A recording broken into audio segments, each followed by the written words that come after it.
We have from Tennessee, the big win today, Grant Williams and Admiral Schofield. And again, if you have a question, please find a microphone and ask your question directly to one player or the other. If you want to hear from both, just go ahead and say, I'd like to start with one player or the other. And these two are pretty happy, so they're ready to hear your questions. Go Vols. Go Vols. Go Vols. Go Vols. For Admiral, Bill Rabinowitz from the Columbus Dispatch.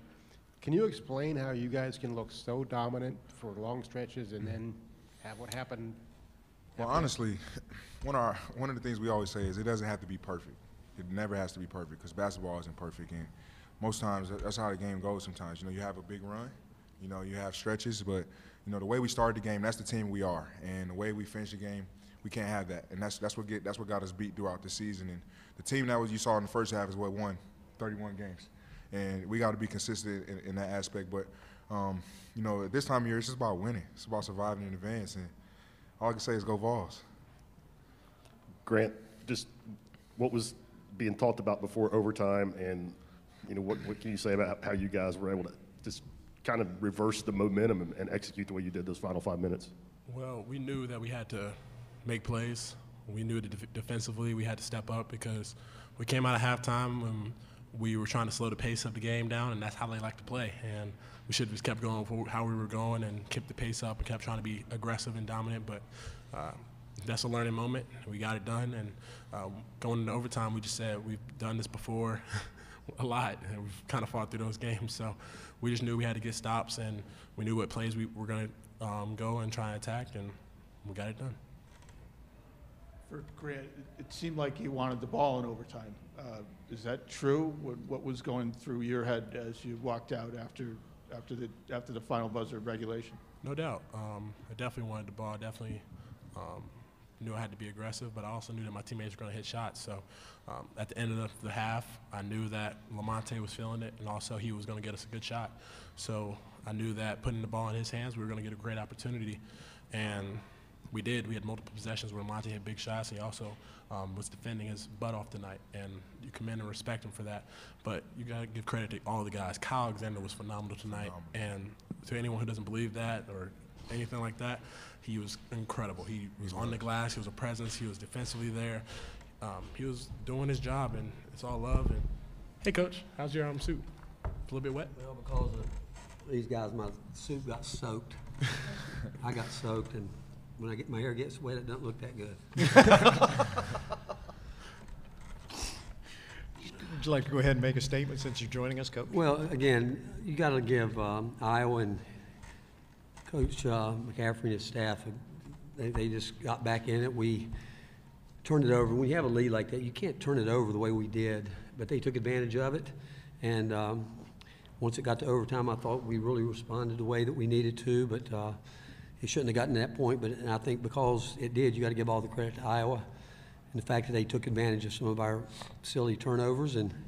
But Lamonte Turner, I thought, was key in setting the tone in the game early. I thought we were aggressive.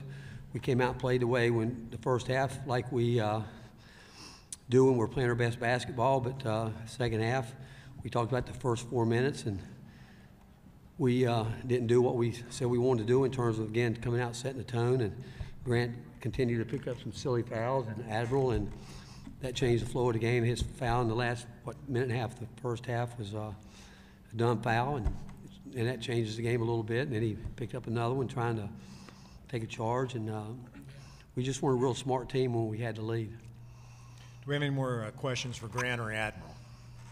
Go ahead, Mark. Mark Herman from Newsday, New York. Grant, can you describe the pass that you made at the start of overtime that might have changed the flow of that extra period?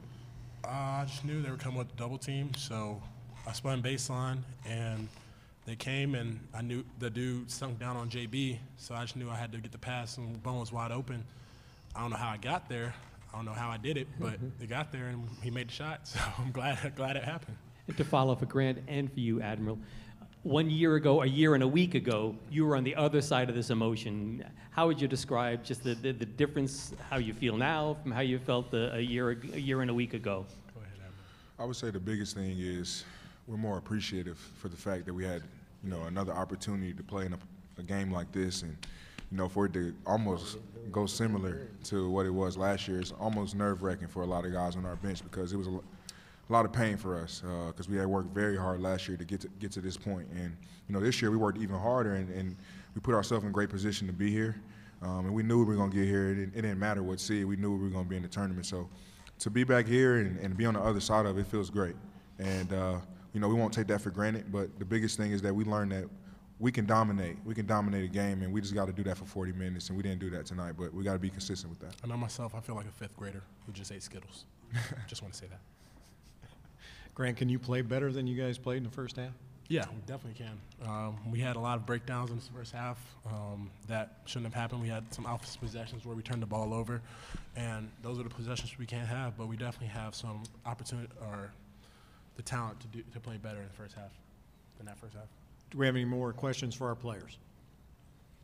All right, go celebrate. Congratulations. Welcome to Sweet 16.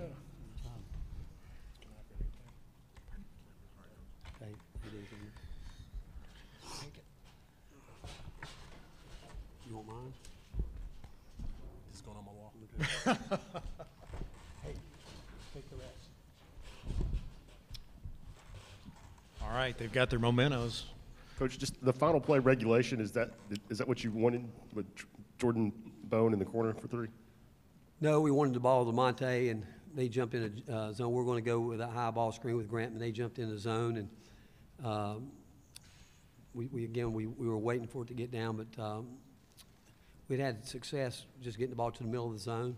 And but now in that situation, players have to react as quickly as they can. But we were really putting the ball in Lamonte's hand and see what he could create. But they went 3-2 zone, and we should have, again, on that roll, I still think Grant was there, but it was hard for him, three guys up there, to see it. I thought Kyle was terrific today. It was really interesting throughout the game on our bench where we were wanting to sub, and at the end of the game, Admiral kept saying, "You got to leave Kyle in. Don't put me in. We got to leave Kyle in," because they felt like he could do what he needed to do, and he did some. He and Lamonte. Lamonte's defense was huge. I mean, he set the tone for us early, but I tell these guys all the time, your defense gets you the lead and your offense keeps it, and you can't turn the ball over the way we did to come out the second half. It's just sloppy, and but you know what? You sit back there longer than you normally do, and this time of year, but a couple calls that were tough calls, but Fran did a great job. We knew that once the foul trouble, they were trying to put fouls on Grant and Admiral, and then we were trying to do the same thing on the other end. And but Lamonte was really dialed in, and I mean his conversation throughout the game with his teammates was fabulous. It really was. And when we came out to start the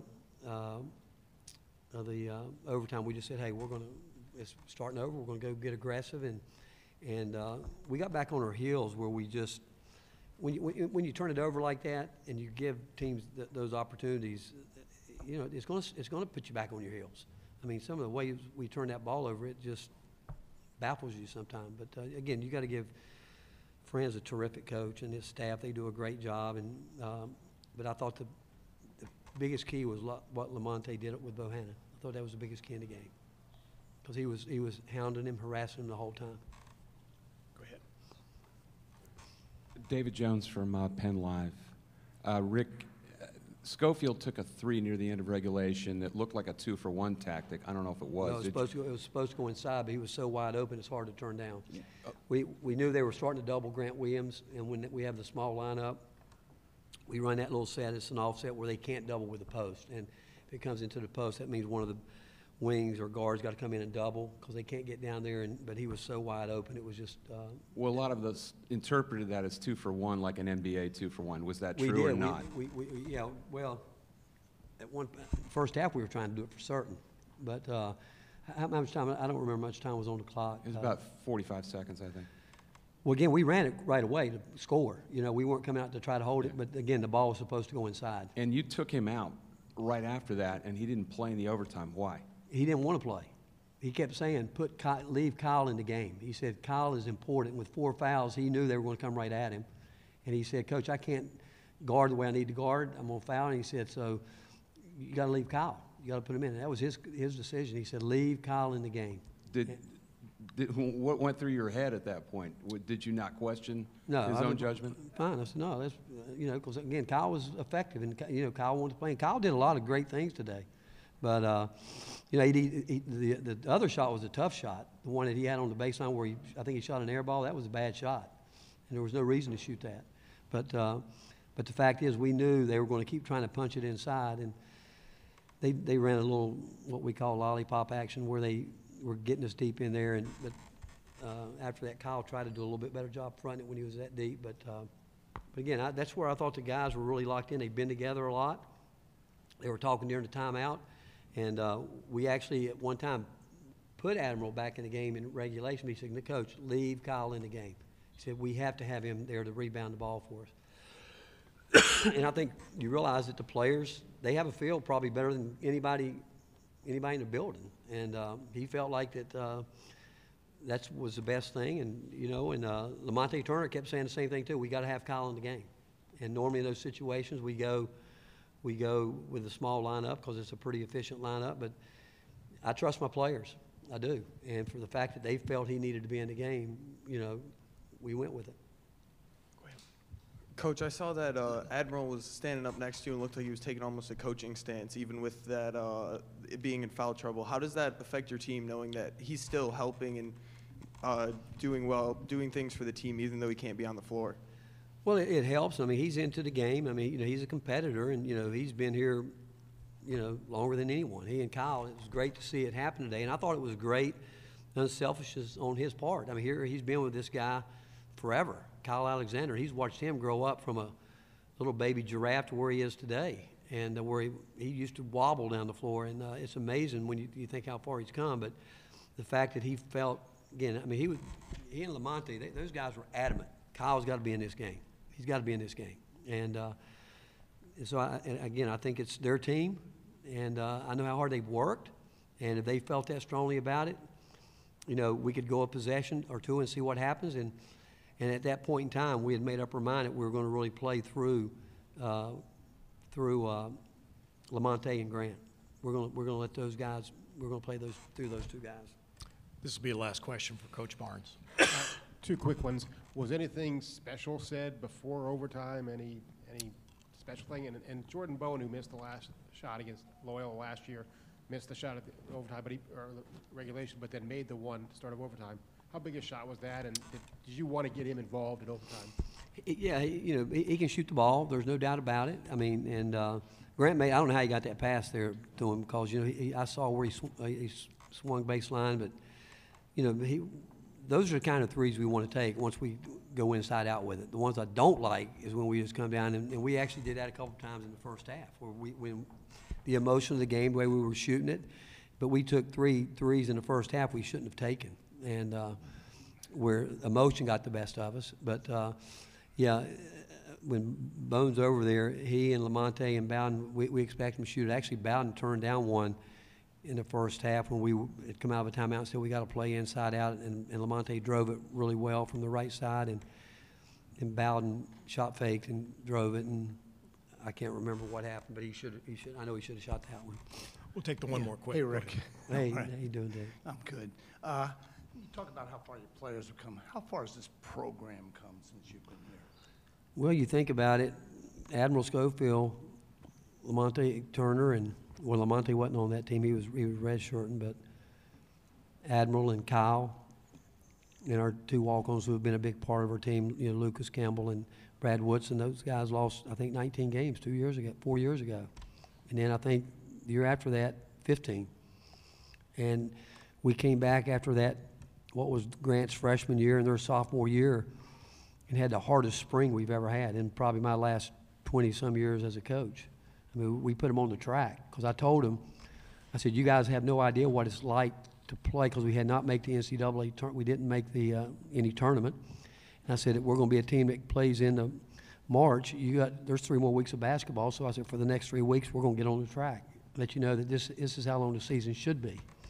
And they didn't like it, but they embraced it. And then last year, when we got where we were, they actually said that they thought that was the turning point in our program. So at the end of last year, when we lost a tough loss to Loyola, I went back and I reminded those guys, you guys said that that was the best thing we did, so do we need to do it again? And they said, well, let us take care of it. And they really did. For the next 2 weeks last year, you would have thought they were still preparing to play 3 weeks. And they're a close group of guys, and they have worked hard, and I'm happy for them. And you could tell the other day against Colgate, the first meeting we had with them after last year, we said to them, we don't get to pick up where we left off a year ago. We're going to earn our way back there. But you ask them to a man, they would tell you that, and we talked about it after the game against Colgate, and that's what they wanted to do, was to get back there and see if they could go further. And so that's been on their mind, and they wanted to do that. And I thought that they carried a little extra stress because of that. And then we came up here, and all I talked to them about, we got to win a tournament between us, Colgate, and Purdue and Cincinnati. And I wasn't real happy that, if Cincinnati, the seed played out, that we'd be playing in their backyard, and we're right here in the middle of Big Ten country. But we've been a good road team, and these guys found a way to get it done, and the credit really does go to them. They've worked really hard. It hasn't been easy because as a program, we work, but they've embraced that, and I'm happy for them, and mad that they just soaked me when I walked in the locker room. They got me good. They got me really good, and but if it makes them happy, I can deal with it. Best soak you've had in a while. Yeah. Congratulations, Right. Sweet 16, Coach. Thank you, guys. Iowa momentarily. Thank you.